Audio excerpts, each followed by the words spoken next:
Hey, everybody, and welcome to this week's Agency Accelerator podcast. I am really excited to have with me today Clodagh Higgins. And Clodagh is the Digital Agency Director, Consultant, and Coach with the Growth Group based in Ireland. And Clodagh works globally.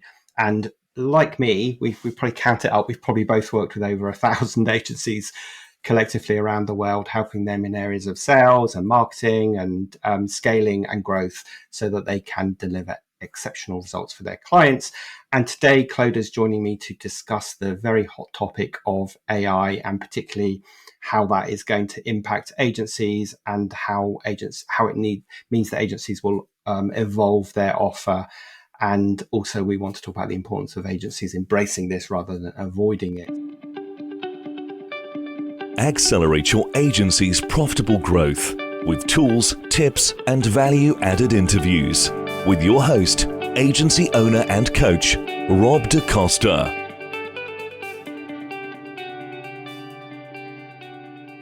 So welcome to the show, Clodagh. Hopefully I didn't do too much of a garbled introduction, giving you a potted history about your journey in the agency world.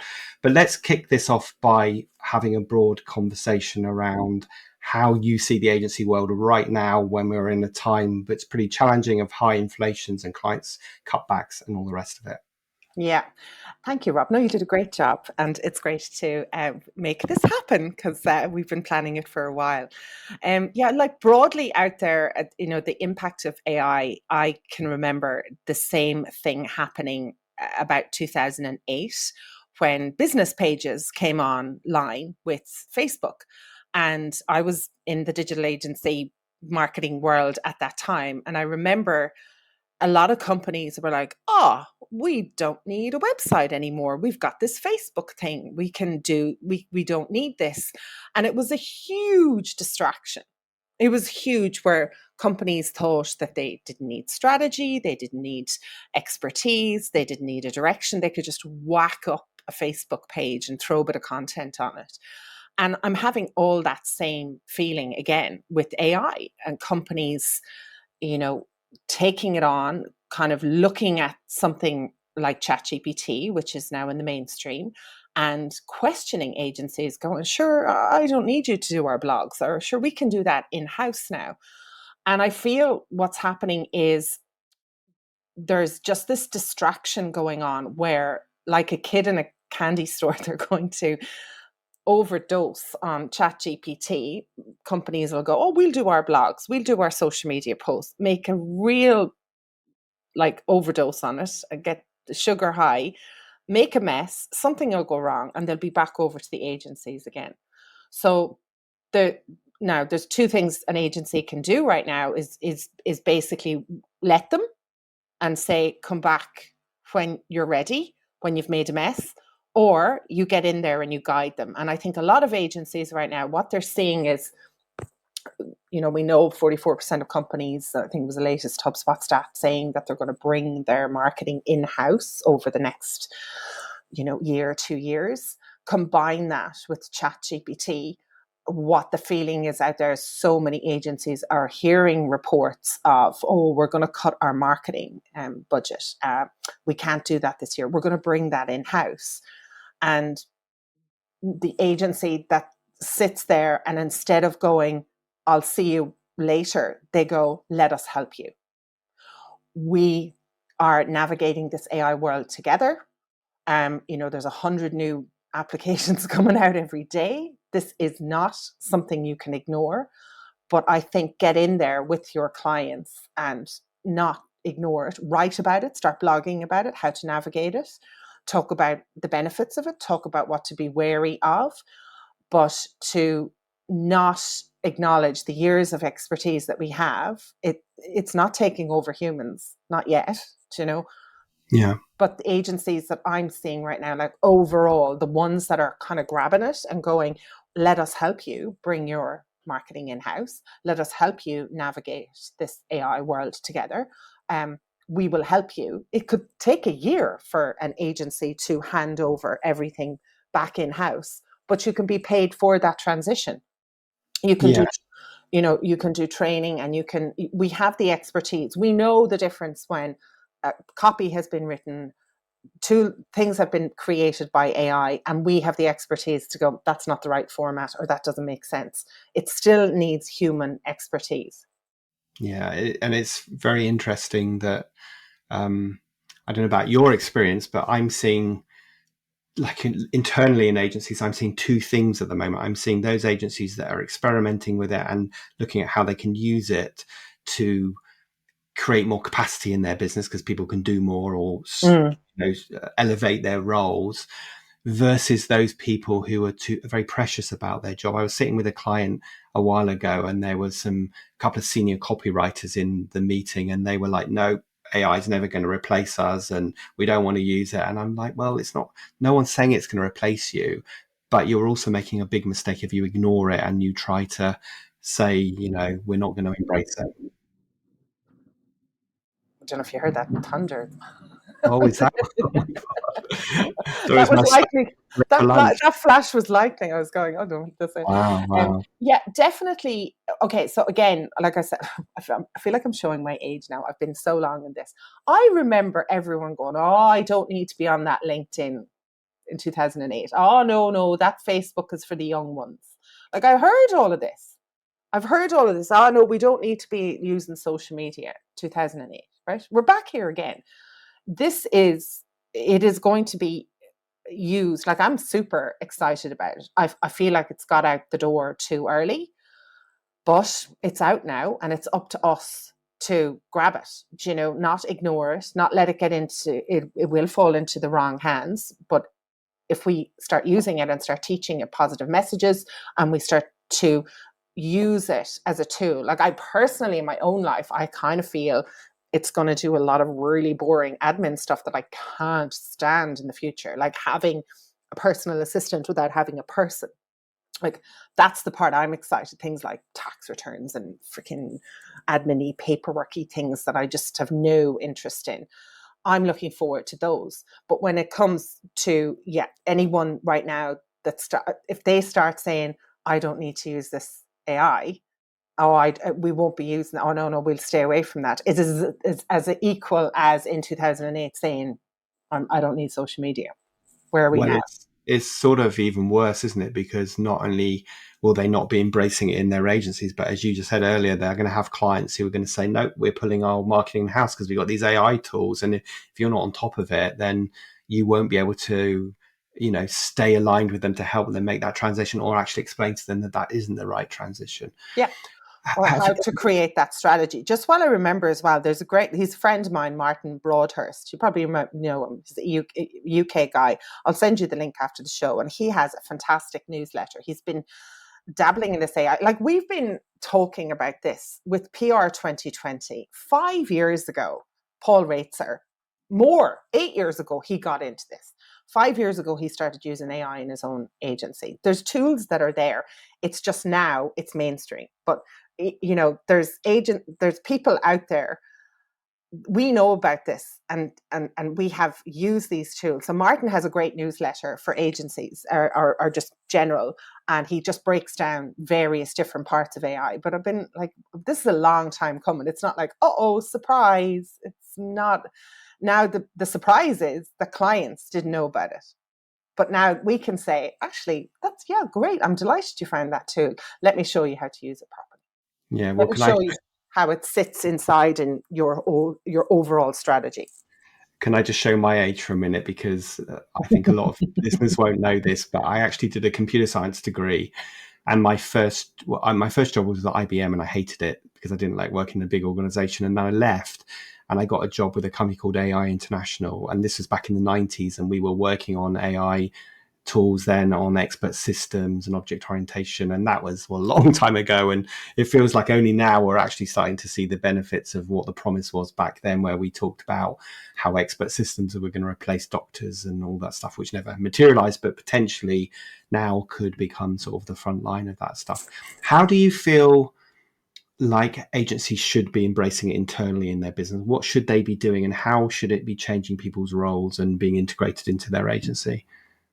Yeah, I just got off a coaching call this morning. We were just having that discussion about what's next. So right now you're going to have to look at somebody in the company who is drawn towards it. There is going to be somebody on your team who is hoovering up the latest newsletters, reading about the tools. And I think the role it's kind of an interesting role no matter where you have a company or an agency, but the term AI co-pilot is the thing that really needs to be, somebody in the organization needs to be responsible for tackling one tool maybe at a time, or one pain point in the agency at a time.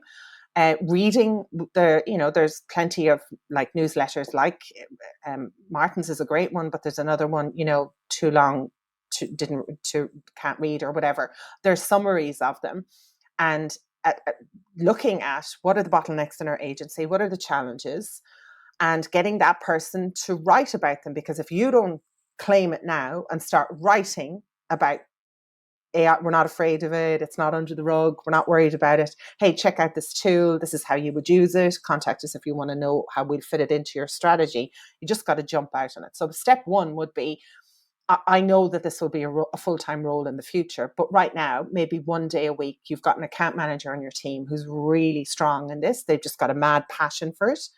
They're using some tools in their personal life, and let them own this. And then eventually they will be the go-to person for, hey, look, we still have this challenge over here with this client. Can you help us find the right tool? And they get that tool into the agency and they educate everyone about it. And what will happen is you'll have account managers who could only look after 6 clients at a time will now be able to look after 30 clients at a time.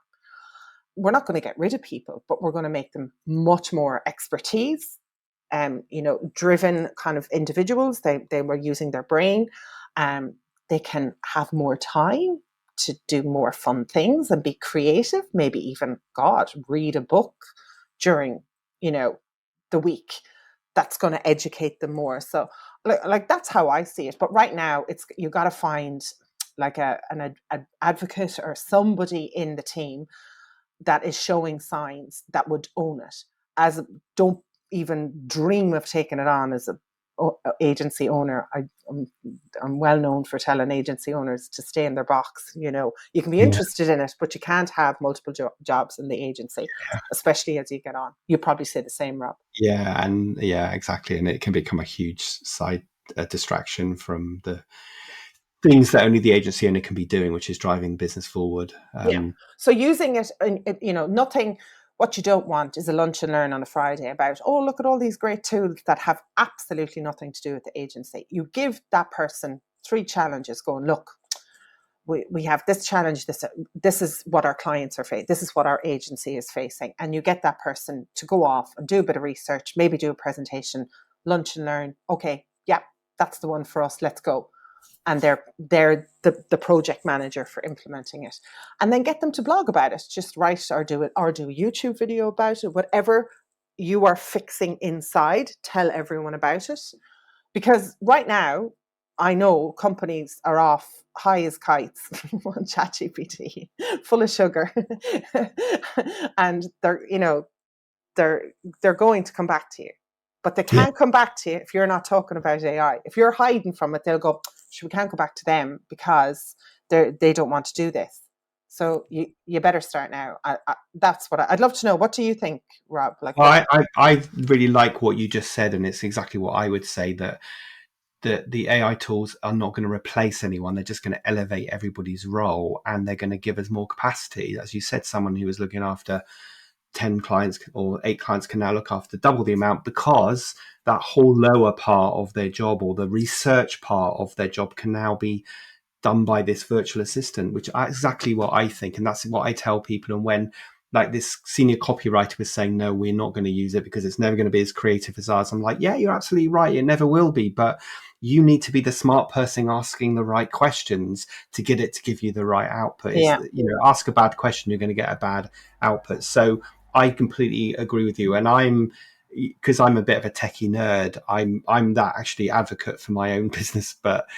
And I'll give you a really, really good practical example of this, is that I really enjoy recording podcasts like this. And I really dislike all of the admin aspects that go I with it. remember you giving me that tip. Yes. Yeah, like writing the show notes. And I have a really good VA team, but they're not great copywriters. So I would invariably write the show notes, and I would have to invariably either rewrite or write from scratch the time recording and the timestamp.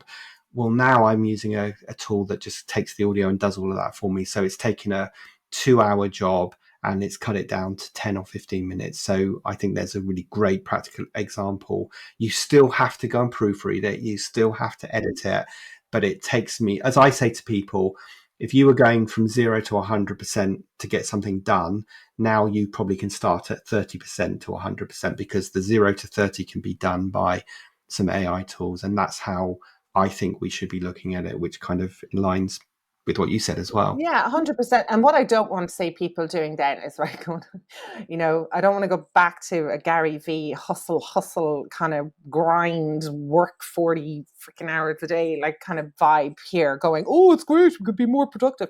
I want people now to kind of this, I feel the opportunity is with that extra time, don't be ramming in more work. Actually look at, could I go and take up a hobby like painting, doing something physical so that maybe it's a sport or maybe it's a volunteering or maybe it's, I don't care what it is, but this is where the in-person stuff needs to kick in. And Yeah. so that you can go out and be stronger or have more creative energy or feel, because then you're going to bring that back, because that's the difference. If we start I going, love oh, I'm going to do more work, well, now we're working for the bots. Yeah, yeah, no, I agree. I agree. I love that, and I think that is definitely how agency owners should be thinking about this. Not just I can make more money out of my team, but one thing I think it will do is elevate everybody's role, and that means that they can do more interesting work. Because, like you said earlier, there's all that crappy stuff that we have to do that we don't like doing, but nevertheless, it's vital in terms of running a Yeah. business or running a client account. Well, now we can sort of start to automate that, and we can free us up to do some of this more Mm. fun strategic stuff. So I think And we can those get two. there. Yeah, it's great. And I think we can get there to this, we talked about a 4-day week and a 3-day week, and we can get there. Like, is Basecamp have been doing that for a long time, where that's for a long time. There's companies in um, the Nordics that you cannot email anyone after a certain time. We would look at that going, oh, that's really hard to do. But I think carving things that back, someone on your team might say, I would like 1 day a week off because I'm going to go and learn how to become a yoga teacher. I have no idea what people want to do, but you'll still be able to pay them a full wage. They're still producing double the amount of work that they did. And they're now expanding themselves as a person. Like, how good is that? Fantastic, and they do perform better at work because they've got that better work-life balance. I am a big proponent of the 4-day week. I've been working a 4-day week for probably nearly 2 years, or 2 years in September. And the secret of a 4-day week, besides being super organized, for me has been to know what you're doing with the 5th day. So in my case, I have a personal YouTube channel, not yoga, but I have a personal YouTube channel. I spend my Fridays editing videos and uploading videos and all that Nice. stuff. So it works. Let's just flip this on its head a bit. So I think people will probably be nodding their heads at what you've been saying, but there'll also be people that are worried about copyright infringement, plagiarism, and all those things that are going to rear their head as time goes on, as this new technology becomes more mainstream. What's your thoughts on that? Yeah, I think that's just going to be a big, big hassle for Google right now, isn't it? Because they're like, they would say, oh, this is out there already. I don't know if anyone can keep on top of that. I think the balance there is, if you're over reliant on it and you're, I see it as a starting point, creative, like you'd hear someone going, oh, I've got a creative block, or I can't write it more, I've got writer's block. I feel that's gone now. But your starting points, your bullet points, it's the layer of, you start it, it's your creativity as a human being, and then maybe there's finishing, like grammar or spelling, right? So layering it now, and that way, why would you take everything out of the human, the creative experience? If you do, well, then you're just pumping out content which is kind of what a lot of clients are at right now, just using ChatGPT raw and cutting and pasting. Well, that's up to them. That's why you have to get in front of your client and go, absolutely, we're as excited as you are about all this AI, but let us make sure that you do not make any mistakes so that you don't get slapped for any of this or don't run into problems in the future. So I think that's up to us. If it's too good to be true, it probably is. And that's where, if you think you can create blog posts straight out of ChatGPT and not have any human intervention, not put your own spin on it, your own voice in it, you're just going to cut and paste, bang out to the internet, you are going to run into a problem. It probably won't work for you because it doesn't sit within the strategy, doesn't have the right keywords, it's not linked to the right messaging for your company. That's all the human stuff. I do know with the university, I think we're potentially looking at the demise of university. Like, I know that there's so many tutors and education, even in the secondary. We were just talking about it here with my aunt, who's an ex-teacher. We're just really worried now about, did my child actually write that essay? Yeah. Like, homework, okay, all the stuff that we had to do. Then going into university, we've heard about ChatGPT passing a law exam, passing a doctor exam. I think, never mind the business world, what we're experiencing, the university and education world is going to have a massive, massive, massive upturn. Yeah. Don't you think, like you and I have been around long enough, that we've seen all these cycles before? Because, listen, when I went to school, we still used logbooks. And then after I finished school, calculators came along, and that was the end of kids thinking for themselves and the end of maths. And of course, it wasn't. They just changed how they taught and the exams. And don't you think the same thing is going to happen again with this? I mean, I have no idea about schools, but that's what I feel like. We've seen it all before. Yeah, but not at this scale. So you were talking about one thing at a time, a calculator. That's one tool. We're talking about logbooks. That's one thing at a time. The amount of investment that's going into these tools, like, it is endless. It's not like one thing a week. And in 2008, we were only dealing with Facebook, doing business pages. One thing, it caused huge disruption. Every day there's hundreds and hundreds and hundreds of tools coming out. Totally, That's yeah. the difference I'm talking about. It's the Yeah, volume. It was like, oh, the computer came out, oh, the laptop came out. That was one thing. We're dealing with thousands. yeah.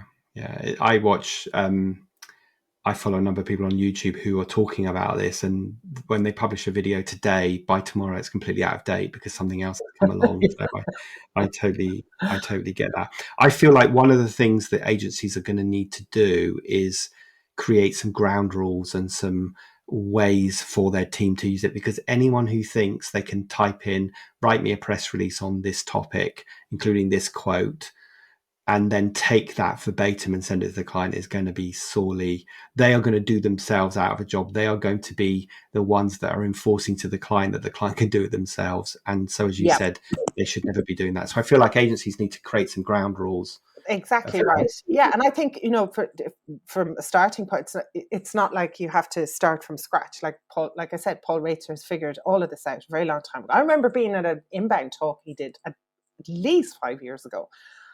He talked about all the AI tools he was using in his agency to speed up time for doing reports and for doing all. He's been at this for a long time, and he's got great education there. I think it's Marketing AI Institute. So go and get the SOPs, but that's why you need to get yourself an advocate in your agency, someone who's going to own this, who's got an interest and a passion in it, because you have challenges in the agency that you have to figure out. And if it is all the things that you go, oh, well, you can only use it as a starting point, but you are not allowed to use it. This is how you use it. Well, then figure that out in your own agency and then do a video and blog about it and show people how you as a company, an agency in marketing, are navigating this world, and then educate other people about it. That's where it's going to be. And you can do it in your own, your own tone, your own voice. And eventually, when they're out there, because what you want is when the company, maybe they've gone off and they made a boo-boo, and just keep the doors open let them come back. Don't chastise and don't go, I told you so. Just right? Let them come. I'm so sorry you experienced that. But look, we had the same problem in here and we fixed it. Let Yeah, us help I you. love that.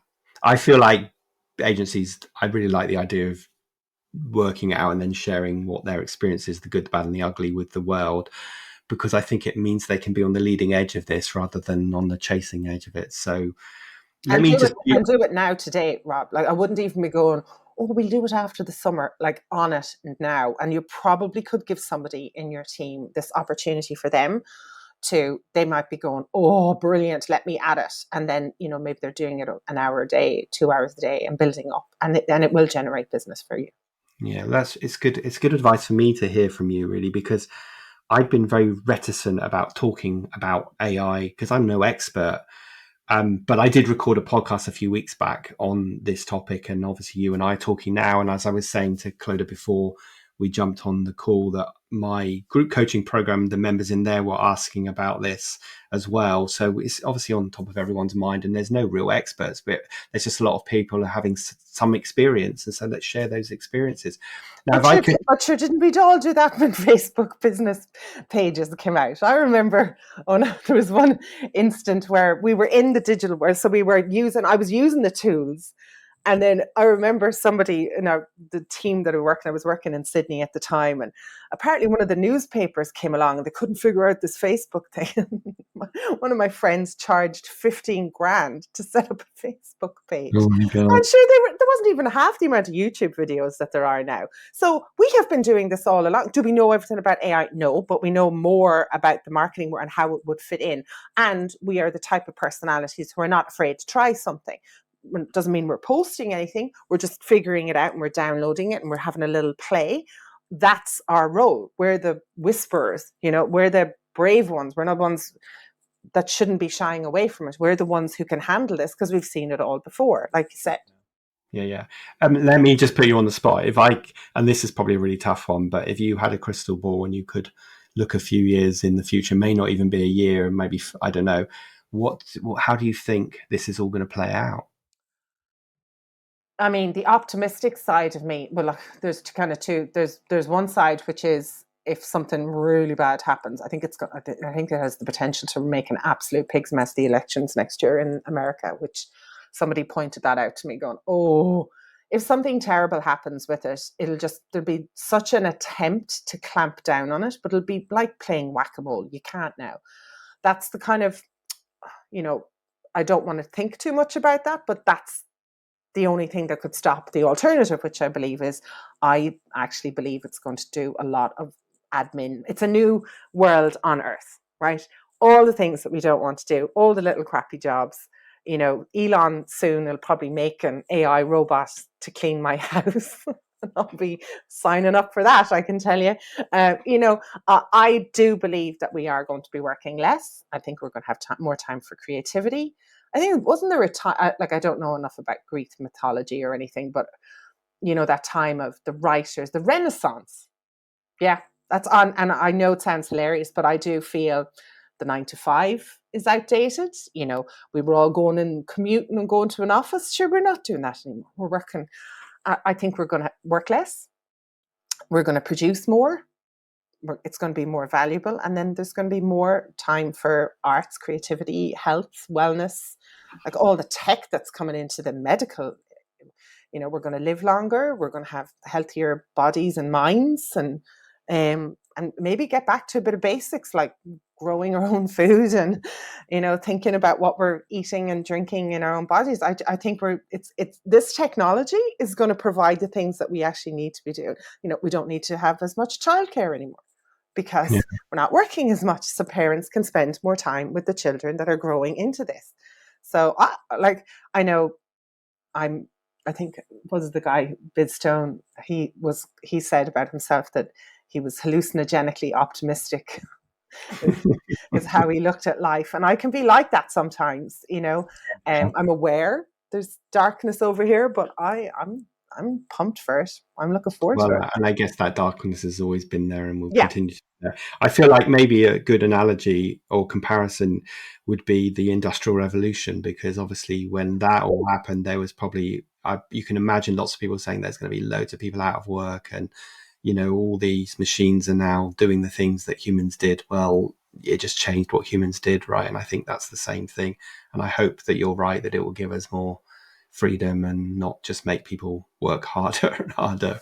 Yeah, well, But that's up to us. If you're getting an extra, and this as an agency owner, and which we all know, agency owners, they just love to show that they're grafting and they're working hard, and it's their natural instinct. They're very hardworking people. But as an agency owner, it is now your lead to go and show people that you take clarity breaks, that you're reading, that you are investing time in. Maybe you're going on a holiday with your family that you haven't gone on a while. Maybe you're taking Thursday afternoons off because you decided you're going to take your son to football because you haven't been able to do it for a long time. As the agency owner, you have to set the tone for that. Because if you're setting the tone of, AI saved me 4 hours this week and I just whacked another load of work in there, not an attractive place to work. Yeah. And listen, I am going to open a can of worms a bit, but I'm sure, like you, I'm a massive proponent of clients pricing on value and not pricing on time. And actually, what we've just been talking about really reinforces that we need to stop thinking. I think, we need to stop thinking about time. We need to start thinking about outcomes and outputs and value to our clients. Yeah. So anyway, listen, I'm totally conscious of time and we want to stick to 30 minutes. Yep. I love a good guest because we can talk for hours. But let me ask you the question I ask all my guests, which is, if you could go back in time and give your younger self just starting out in business a piece of advice, what would it be? It would definitely be go after the creative side of me, because I had this sort of interesting childhood where I was very creative as a child. I was making things, like I learned to knit and dressmake and sew, and I was quite very artistic, but also, not particularly. I wasn't very good at applying myself, but I was kind of directed into, you can't make money out of creativity, that kind of thing. And I think I went very businessy, sales, worked for Dell, worked for Sony. I've had a fantastic career, and I don't get me wrong. But yeah, I think it's not a follow your dreams kind of thing. It's just trust that when I know when I just do the things that I love, the money comes, everything sort of works out. And I wish I'd have known that earlier on. And I don't think there's so much pressure on us. And of course we have to pay our bills and our mortgages and things like that. But oh God, it just works out, it comes from somewhere. Yeah, I mean, goodness, that's a great piece of advice. I would completely concur. And I also feel like that's a bit of a mantra that we should all live by, which is like, follow your passion and the money will follow. Chase the money and you'll never be happy, right? So And this great. is a huge opportunity, for agency owners right now. Nobody, if we think about who's coming underneath us, that whole hustle culture, and I work, 60 hours a week, and you have to be an agency owner that is now, you have to sit down and think about your holistic life. Are you investing in this more time into your family? People are now going to want to work for a whole human being, not some entrepreneur grafter that's out there. They want to know that you're a family man, like that what they're interested in is aligned with them. That Yeah. you spend time with your family and you have a hobby and you take care of your health, and that is important to you. I feel the younger generation, I think, called indigo children or something, that it's all part of this new, I sound like a bit of a hippie, but those indigo kids, they are looking at everything. They want spirituality, they want health, they believe in this new world. And I just feel these AI tools are just going to give us what we it's kind of, this technology is going to bring us back to what's really important. And that's the human connection. That's our spiritual health, our physical health, our mental health, like everything. Totally. I love that. And I hope you're right.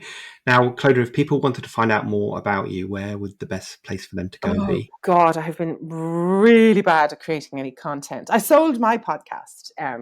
That's what happened. So I used to say, "Oh, come on the podcast," but that's no longer mine now. But just go growitgroup.com or look me up on LinkedIn. if anyone, just wants to talk more about this topic or feels you've got some challenges, or I just love helping agencies, and that's I the can easiest tell. place. We'll, we'll put, we'll put those links into the show notes. And I just want to say a huge thank you for your time and your thoughts and your wisdom. And, we'll see how it plays out and maybe come back in a year's time and tell us how it's all going. With a crystal ball and go, oh, well, that was interesting. We'll listen to this episode first, and then we'll Decide. Yeah. great. Thanks so much. Thank you. Thank you so much for having me, Rob. Really looking forward to hearing from everyone.